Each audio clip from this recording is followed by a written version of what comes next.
Kenapa benda mati yang disebut uang itu bisa bikin kita susah tidur nyenyak? Hari ini udah memasuki hari ke-25, yuk kita bahas apa alasannya. Hai teman-teman, kembali lagi bersama aku Yevita Fatmi. Oke, di video kali ini udah memasuki ke-25 hari challenge aku teman-teman. Sesuai thumbnail ya teman-teman, aku akan membahas kenapa uang itu sering membuat kita stres. Untuk poin pertama ya, itu ialah rasa aman teman-teman.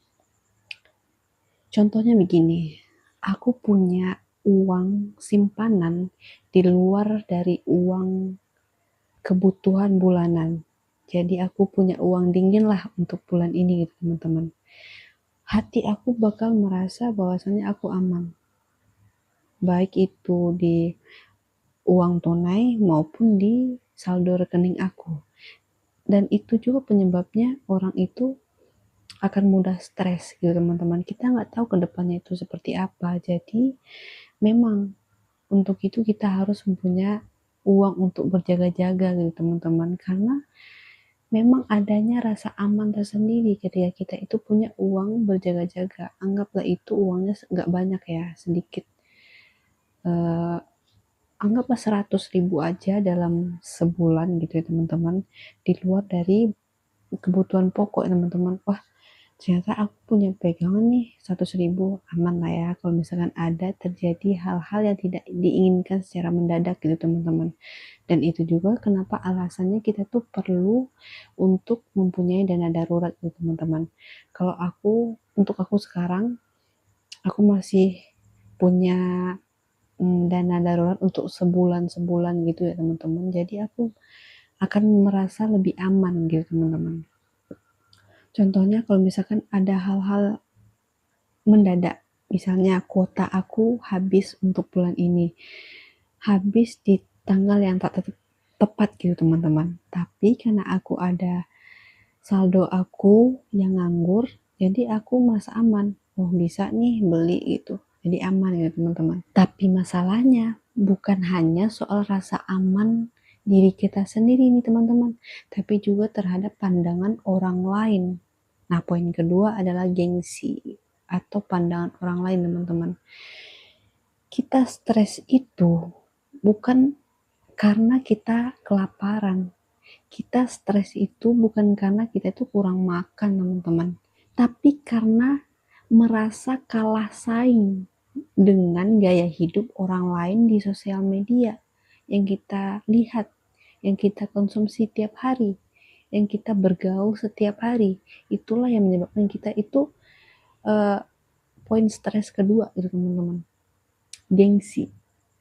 Itu juga yang membuat kita itu terjun bebas ke impulsive buying. Impulsive buying itu yaitu konsumsi tuh berlebihan gitu teman-teman, di luar dari perencanaan kita yang gak sesuai dengan kebutuhan rasional gitu teman-teman. Karena gengsi itulah stres lagi. Belum lagi mikirin orang, wah ternyata dia udah ada ini, ada itu, padahal kerjanya gitu doang. Gue yang udah bekerja tahun-tahun begini nggak ada. Udah ada motor baru tuh dia, masa gue nggak? Gue harus nih. Terjadi lagi kan impulsif buying gitu teman-teman. Lucunya, faktanya, memang stres itu ialah karena uang, karena ekonomi teman-teman. Ekonomi keuangan kita itu yang nggak tahu kemana jalurnya, keluarnya. Nah, untuk poin terakhir itu teman-teman, ketidaktahuan kita teman-teman. Nggak tahu uang ini bocornya kemana aja. Nggak tahu uang ini pengeluarannya apa-apa aja. Kita stres karena uang itu tiba-tiba habis. Tahu-tahu rasanya nggak punya uang lagi. Tahu-tahu bocor halus gitu teman-teman. Nah di sini aku memang nerapin baru-baru nerapin sih untuk budgeting, mencatat pengeluaran. Walaupun itu sekecil kayak nambah angin ban 2.000, beli TS 2.000, atau bayar apalah 500 perak gitu. hitung aja dulu, catat aja dulu. Jadi kita tahu arahnya kemana, pengeluaran kita apa aja gitu teman-teman. Nggak lucu kan, setiap kita awal bulan aja rasanya tadi narik 200.000, kok tinggal 50.000 ya. Perasaan cuma beli bedak doang, kemana ya gitu. Jadi karena nggak ada rincian-rincian itu tadi teman-teman yang menyebabkan stres, bocor, bocor halus, saldo habis mendadak, merasa nggak punya uang aja gitu teman-teman, nggak cukup. Dan itu juga yang menyebabkan stres berkepanjangan. Akibat dari stres, minjem dong, minjem ke teman, minjem kemana gitu. Dan siklus itulah yang terjadi setiap bulannya. Dan itu juga nggak baik teman-teman. Sekarang aku lagi berusaha untuk menerima apa adanya, walaupun gaji sedikit. Jika kebutuhannya cuma sekian persen atau jika kebutuhannya segini ya udah cukup untuk sebulan segitu. Jangan ada yang namanya tuh pinjam ke teman, minta ke orang tua, malu, malu banget teman-teman. Jangan sampai deh seperti itu. Jangan sampai juga berlarut-larut akibat stres. Aduh, utang si A belum dibayar. Aduh, utang di sini masih ada. Aduh, uang habis. Uang nggak ada. Aduh, doi ngajak jalan. Uang nggak ada. Teman ngajak jalan. Uang habis. Bedak habis. Lipstick segala macam habis. Jangan sampai teman-teman. Nah, oleh sebab itu aku sekarang tuh lagi mencatat hal-hal apapun itu pengeluaran tetap aku catat. Untuk itu teman-teman, hal yang paling pasti memang yang bikin stres itu uang, itu valid teman-teman.